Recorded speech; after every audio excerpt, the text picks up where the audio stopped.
కీర్తనలు 117 మొదటి చరణాన్ని మనం చూస్తే, యెహోవా కృప మన ఎడల హెచ్చుగానున్నది, ఆయన విశ్వాస్యత నిరంతరము నిలుచును. దేవుని నామానికి స్తోత్రం కలుగును గాక. యెహోవా కృప మన ఎడల హెచ్చుగా ఉన్నది అనేటువంటి మాటను తెలియజేస్తా ఉన్నాడు. దేవుని కృప నిరంతరము నిలిచేటువంటిది. ఆయన ఉన్నతుడైనటువంటి దేవుడు, సర్వోన్నతుడైనటువంటి దేవుడు, సర్వాధికారి అయినటువంటి దేవుడు. ఆయన కృప మన ఎడల నిరంతరము హెచ్చుగా ఉన్నది అనేటువంటి మాటను తెలియజేస్తా ఉన్నాడు.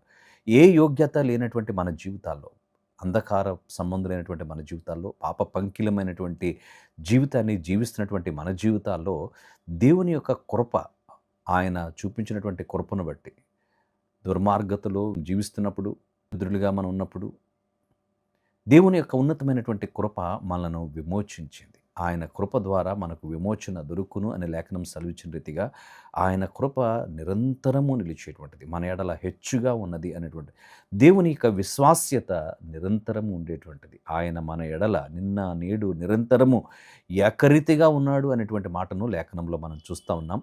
దేవుని యొక్క కృప ఆయన మనల్ని విడిచిపెట్టేటువంటి వాడు కాదు.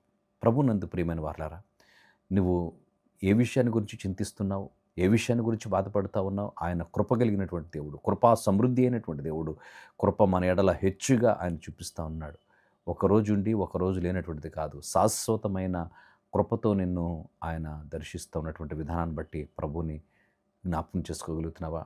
ప్రభుని స్తుతించగలుగుతున్నావా? ప్రభు మీద ఆనుకోగలుగుతున్నావా?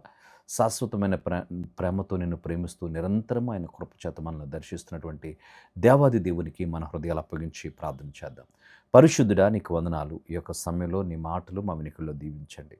నేను ఈ వాగ్దానాన్ని మా జీవితంలో మీరు స్థిరపరిచి నడిపించండి.